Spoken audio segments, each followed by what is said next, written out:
வெள்ளம் வந்த நேரத்தில் எந்த எம்பிக்களும் மக்களை காப்பாற்ற வரவில்லை என குற்றம் சாட்டிய தமிழிசை சவுந்தரராஜன் தான் படகுகளை எடுத்து வந்து மக்களை காப்பாற்றியதாக தெரிவித்துள்ளார். மேலும் பார்டரை தாண்டினால் ஸ்டாலினை யாருக்கும் தெரியாது எனவும் அவர் எப்படி நாட்டை காப்பாற்றுவார் என தமிழிசை கேள்வி எழுப்பியுள்ளார். தமிழ்நாடே முழுசா காப்பாற்றல, இந்தியாவை காப்பாற்ற போறாங்களாம். இந்தியாவை காப்பாற்ற ஸ்டாலினுக்கு வாக்களிக்கணுமா? 40 நமதே நாடும் நமதே எப்படி ஆகும்? 400 நமதே நாடும் நமதேன்னா தான் நாடு நம்மகிட்ட வரும். 40 நமதே நாடும் நமதேன்னா எப்படி வரும்? ஆக ஏதோ ஒரு மாய தோற்றத்தில் இருக்கிறார். இந்தியாவை காப்பாற்ற போறேன்னு நான் ஆளுநராக இருந்த மாநிலத்தில் சந்திரசேகர் ராவ்னு ஒருத்தர் இருந்தார். தெலுங்கானாவை விட்டுட்டு இந்தியாவை காப்பாற்ற போறேன்னு சொல்லி தெலுங்கானாவையும் கோட்டை விட்டார்.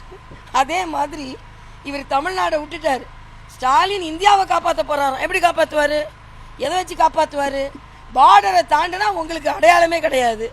அதனால் 400 நமதே நாடும் நமதே என்று 400 மோடியுடையது நாடும் மோடியுடையது என்பதுதான் எங்களது கோஷம் என்று சொல்லி நிச்சயமாக மக்கள் நல்ல ஆதரவு கொடுத்து கொண்டிருக்கிறார்கள். ஏதோ திமுகவுக்கும் அதிமுகவுக்கும் பட்டா போட்டு கொடுத்ததில்ல தமிழகம். எங்களுக்கும் உரிமை இருக்குது. எங்களோட சகோதர சகோதரிகளுக்கு நல்லது செய்யணும்னு நாங்கள் வரோம். என்ன பொறுத்த மட்டும் நான் ரோட்டில் நின்று அவங்க கூட நிற்கணும்னு வரேன். இப்போ ஏற்கனவே உள்ள பாராளுமன்ற உறுப்பினர் என்ன மாதிரி ரோட்டில் இறங்கி இவங்க கூட போக முடியுமா நான் சவால் விடுறேன். நிச்சயமாக முடியாது அவங்களால. அதுக்காக தான் இந்த மக்களோடு இருக்க வேண்டும். இந்த மக்களுக்கு ஏதாவது பிரச்சனைனா ஓடி வரணும். இதே பகுதியில் வெள்ளம் வந்த போது 2016 நான் எம்பியும் கிடையாது, எம்எல்ஏயும் கிடையாது. போட் எடுத்துகிட்டு இந்த பகுதியில் மக்களெல்லாம் நான் காப்பாற்றினேன். அப்போ எம்பி எங்கே போனாங்க? முன்னாள் எம்பி எங்கே போனாங்க? அதனால் நான் எங்களோட நல்ல தன்மையை சொல்லி வாக்களிக்கிறோம். தமிழிசை தென் சென்னைக்கு கேரண்டி, மரியாதைக்குரிய பாரத பிரதமர் பாரத தேசத்துக்கு கேரண்டி. ஆக நாங்கள் கேரண்டி கொடுத்துருக்கோம். மக்கள் நன்றாக வாழ்வார்கள், அதற்கு நாங்கள் கேரண்டி.